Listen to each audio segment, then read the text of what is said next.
Hello guys, current affairs funda में आप सभी का स्वागत है। मैं हूं आपके साथ अभिषेक शर्मा और आज के इस वीडियो सेशन में हम 12 जनवरी तक के सभी इंपॉर्टेंट करंट अफेयर्स कवर करने वाले हैं। हमेशा की तरह आप इस वीडियो को अंत तक जरूर देखिएगा। आज भी आपको काफ़ी कुछ जानने के लिए मिलेगा। सेशन की शुरुआत करने से पहले आप सभी को बताना चाहूँगा, यदि आप हमारे daily current affairs PDF, weekly PDF, monthly PDF और हर महीने के banking and economic awareness PDF चाहते हैं तो करंट अफेयर्स फंडा का 1 ईयर मेंबरशिप प्लान आप ज्वाइन कर सकते हैं, जिसका लिंक आपको वीडियो के डिस्क्रिप्शन में या फिर फर्स्ट कमेंट में मिल जाएगा। आपको बता दें, इस 1 ईयर मेंबरशिप प्लान के तहत जितना भी हमारा पीडीएफ कंटेंट है वो हम आपको 1 साल तक के लिए प्रोवाइड कराते हैं, जिसे आप डाउनलोड कर सकते हैं, प्रिंट आउट भी निकलवा सकते हैं। इसके लिए चाहे तो आप करंट अफेयर्स फंडा ऐप को यूज़ कर सकते हैं या फिर अपने लैपटॉप या सिस्टम की मदद से वेब लॉगिन भी कर सकते हैं। कोई भी आपका एग्जाम हो, बैंकिंग, एसएससी, रेलवे या फिर स्टेट पीसीएस, जिसमें भी करंट अफेयर्स या जनरल अवेयरनेस पूछे जाते हैं, सभी एग्जाम्स के लिए हमारा पीडीएफ कंटेंट काफ़ी यूज़फुल है। इसमें हम आपको कैटेगरी वाइज क्विज भी प्रोवाइड कराते हैं। तो एक बार अगर आपने हमारे करंट अफेयर्स पढ़ लिए, उनके बाद इन क्विज को अटैम्प्ट किया, तो यकीन मानिए आपका करंट अफेयर्स सेक्शन काफ़ी स्ट्रॉन्ग हो जाएगा, काफ़ी अच्छा आप स्कोर कर पाएंगे अपने आने वाले एग्जाम में। तो लिंक वीडियो के डिस्क्रिप्शन में या फिर फर्स्ट कमेंट में आपको मिल जाएगा, वहाँ से आप ये कोर्स बाय कर सकते हैं। 1 साल की वैलिडिटी इस कोर्स की रहती है। साथ ही आपको बता दें, कंप्लीट बैंकिंग अवेयरनेस हमारी करंट अफेयर्स फंडा ऐप पर अवेलेबल है। टोटल 30 वीडियो लेक्चर्स, 30 पीडीएफ्स के माध्यम से complete banking awareness plus Indian economy के की कंसेप्ट्स प्लस इंश्योरेंस, ये तीनों चीज़ें हमने पूरी कराई हैं। और न केवल आपके बैंकिंग मेंस एग्ज़ाम, बल्कि अगर आप इंटरव्यू देते हैं पीओ का या फिर रिजर्व बैंक ऑफ इंडिया में कोई इंटरव्यू देते हैं या फिर आप प्राइवेट बैंक में कोई इंटरव्यू देते हैं, तो वहाँ पर जो आपसे बेसिक जानकारी पूछी जाती है बैंक से संबंधित, वो सब आपकी इस बैंकिंग अवेयरनेस कोर्स में कवर हो जाएगी। और जो एसएससी, रेलवे, स्टेट पीसीएस वाले एस्पिरेंट्स हैं, उनके लिए इंडियन इकोनॉमी के की कंसेप्ट इसमें पढ़ाए गए हैं, जो कि आपके एग्जाम्स में पूछे जाते हैं। डेमो लेक्चर्स भी अवेलेबल है हमारे करंट अफेयर्स फंडा ऐप पर, ताकि आपको एक आइडिया लग जाए किस तरह का कोर्स हमने आपको प्रोवाइड कराया है। तो इसका भी लिंक आपको वीडियो के डिस्क्रिप्शन में या फिर फर्स्ट कमेंट में मिल जाएगा। 1 साल की वैलिडिटी इस कोर्स की रहती है। किसी भी कोर्स से संबंधित कोई भी जानकारी लेना चाहते हैं तो हमारा कस्टमर केयर नंबर है 8448169188। इस पर आप व्हाट्सएप कर सकते हैं या फिर कॉल करके भी जानकारी प्राप्त कर सकते हैं। तो चलिए फिर करते हैं शुरुआत इस वीडियो सेशन की। हमेशा की तरह क्वेश्चन ऑफ द डे देख लेते हैं। इसका आंसर आपको भी कमेंट बॉक्स में करना होता है। पूछ रहे हैं, where is Devi Ahilyabai Holkar international airport. Devi Ahilyabai Holkar अंतर्राष्ट्रीय हवाई अड्डा कहाँ है? ऑप्शंस हैं भोपाल, इंदौर, ग्वालियर या फिर लखनऊ। तो जल्दी से आप आंसर कर दीजिए, फिर हम आगे बढ़ते हैं।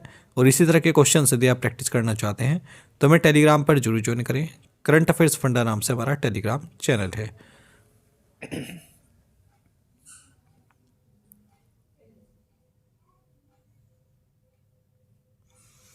According to the study published in Nature Aging, what position did India rank in terms of readiness to tackle challenges posed by an aging population?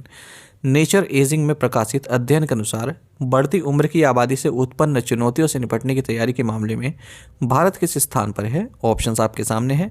सही आंसर ऑप्शन बी है 123rd। 143 देशों का सर्वे किया गया है, उसमें भारत 123वें नंबर पर है। बात हो रही है एजिंग पॉपुलेशन के सामने जो चैलेंजेस होते हैं उनको टैकल करने से संबंधित। स्विट्ज़रलैंड इस मामले में टॉप पर है, यानी कि सबसे रेडिएस्ट कंट्री यही है, सबसे ज़्यादा रेडी यही कंट्री है अगर एजिंग पॉपुलेशन होती है तो किस तरह से टैकल किया जाए इन चैलेंजेस को। उसके बाद फिर नॉर्वे आता है, फिर डेनमार्क आता है। और ये स्टडी पब्लिश की गई है नेचर एजिंग, ये एक मेडिकल जर्नल है इसमें। और सिंगापुर टॉप 10 में अपनी जगह बना पाया है, इकलौती एशियन कंट्री है ये टॉप 10 में।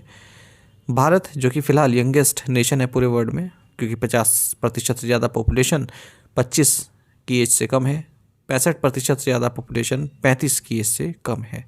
एट प्रेजेंट अगर हम नेचर एजिंग की बात माने तो इंडिया के जो नेबर्स हैं ये भारत से ऊपर हैं इस इंडेक्स में। बांग्लादेश 86 पे है, श्रीलंका 94 पर है, नेपाल 102 पर, पाकिस्तान 118 पर, यानी कि ये ज़्यादा रेडी हैं बजाय भारत के। ये जो स्टडी है इसको कंडक्ट किया गया है रिसर्चर्स द्वारा नेशनल यूनिवर्सिटी ऑफ सिंगापुर और कोलंबिया यूनिवर्सिटी से, और ग्लोबल एजिंग इंडेक्स इन्होंने इसका नाम दिया है। 5 की डोमेन्स हैं इस इंडेक्स के: wellbeing, productivity and engagement, equity, cohesion and security. The Animal Welfare Board of India has signed an MOU with which university to train animal welfare representatives? भारतीय पशु कल्याण बोर्ड ने पशु कल्याण प्रतिनिधियों को प्रशिक्षित करने के लिए किस विश्वविद्यालय के साथ एक समझौता ज्ञापन पर हस्ताक्षर किए हैं? ऑप्शंस आपके सामने हैं। सही आंसर ऑप्शन डी है NALSAR university of law. Animal welfare board of India जो कि स्टैट्यूटरी बॉडी है department of animal husbandry and dairying ministry of fisheries animal husbandry and dairying के तहत आती है। इन्होंने मेमोरेंडम ऑफ अंडरस्टैंडिंग साइन किया है NALSAR university of law Hyderabad के साथ, और इसमें high quality professional legal training दी जाएगी जो सिविल सोसाइटी मेंबर्स हैं जो एनिमल्स की क्रूरल्टी को के बचाव को सपोर्ट करते हैं। ठीक है। Animal welfare board of India की बात करें, इसका हेडक्वार्टर्स पल्लवगढ़ हरियाणा में है और इस्टेब्लिशमेंट इसकी 1962 में हुई थी। Where was the 11th India European Union human rights dialogue held? 11वीं भारत यूरोपीय संगम मानवाधिकार वार्ता कहाँ आयोजित की गई?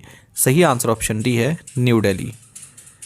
11th India European Union human rights dialogue ये नई दिल्ली में आयोजित की गई हैं और पीयूष श्रीवास्तव जो कि जॉइंट सेक्रेटरी हैं Europe west ministry of external affairs government of India में, और हेरविड डेरविन जो कि एम्बेसडर हैं यूरोपियन यूनियन की इंडिया में, इन दोनों ने इसकी अध्यक्षता की है।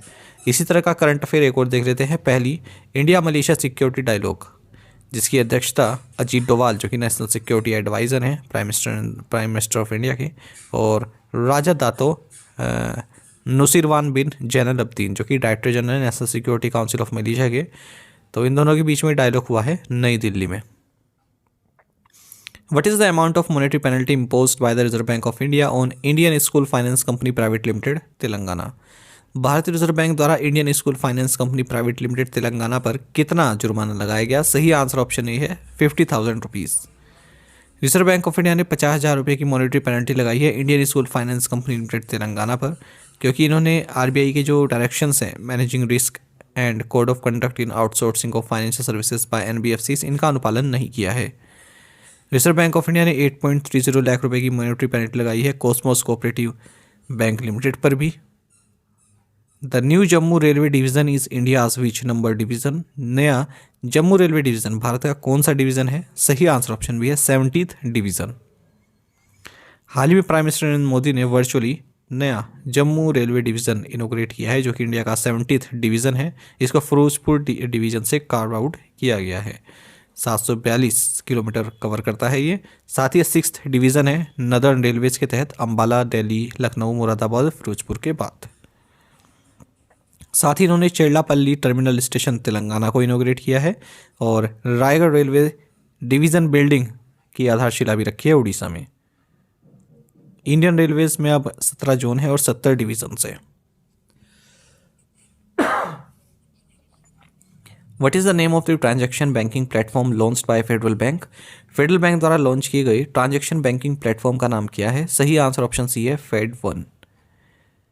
फेडरल बैंक ने फेड1 जो कि एक नया ट्रांजैक्शन बैंकिंग प्लेटफॉर्म है न्यूक्लियस सॉफ्टवेयर का जो फिनएक्सिया सोल्यूशन इसके द्वारा पावर्ड है इसको लॉन्च किया है। It is design to streamline treasury operations for corporate customers offering enhanced working capital management capabilities and faster service delivery. तो जो ट्रेजरी ऑपरेशंस होते हैं उनके लिए इसे लॉन्च किया गया है बैंकिंग प्लेटफॉर्म को। Where was the 31st national children's science congress inaugurated?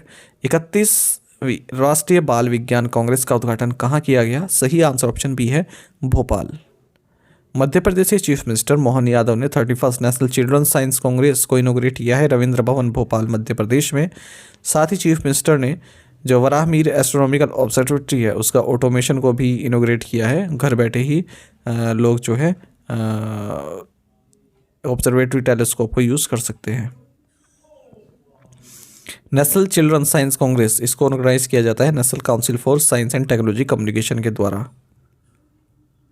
By what percentage did the net profit of scheduled commercial banks increase in fiscal 24? fiscal 24 में अनुसूचित वाणिज्यिक बैंकों का शुद्ध लाभ कितने प्रतिशत बढ़ा है? सही आंसर ऑप्शन भी है 32.8%। रिजर्व बैंक ऑफ इंडिया ने अपना annual trends and progress of banking in India 2023-24 report जारी की है। इसमें बताया गया है कि जो बैंक्स की प्रॉफिटेबिलिटी है वो बढ़ रही है लगातार और जो रिटर्न ऑन एसेट्स है ये 1.4% रहा है।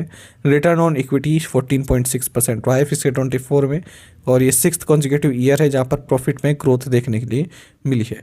Net profit scheduled commercial bank का इंक्रीज हुआ है 32.8% से और ये 3,49,603 करोड़ रुपए पहुँच गया है।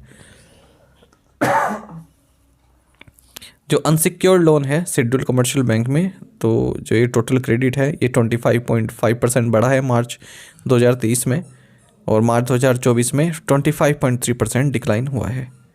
ग्रॉस नॉन परफॉर्मिंग एसेट्स ये 13 साल के अपने निम्नतम स्तर पर पहुंच गया है, निचले स्तर पर पहुंच गया है। 2.7% रहा मार्च 2024 में और 2.5% रहा ये सितंबर 2024 में। रिटेल लोन सेगमेंट में जो है lowest gross non performing asset देखा गया, रेशो देखा गया 1.2% का। एग्रीकल्चर लोन्स में हाईएस्ट जीएनपीए देखा गया 6.2% का। एजुकेशन लोन्स में भी जीएनपीए की बात करें तो 5.8% रहा था ये मार्च 2023 में और घटकर सितंबर 2024 में 2.7% रहा है। Capital to risk weighted assets ratio ये 16.8% रही सितंबर 2024 तक। और आरबीआई ने मैंडेट किया हुआ है बैंक को कि मिनिमम CRAR आप 9% रखें। मार्च 2024 के एंड तक की अगर हम बात करें तो इंडिया में कमर्शियल बैंकिंग सेक्टर में 12 public sector bank, 21 private sector bank, 45 foreign banks, 12 small finance bank, 6 payments bank, 43 RRBs और 2 लोकल एरिया बैंक्स रहे हैं, जिनमें से इन 141 कमर्शियल बैंक्स में से 137 शेड्यूल्ड बैंक रहे और 4 नॉन शेड्यूल्ड बैंक रहे हैं। ये मार्च 2024 तक का बताया गया है।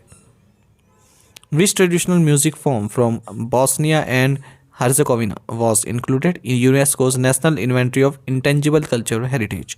बॉस्निया और हर्जेगोविना के किस पारंपरिक संगीत रूप को यूनेस्को की अमूर्त सांस्कृतिक विरासत की राष्ट्रीय सूची में शामिल किया गया? सही आंसर ऑप्शन डी है सेवदालिंका।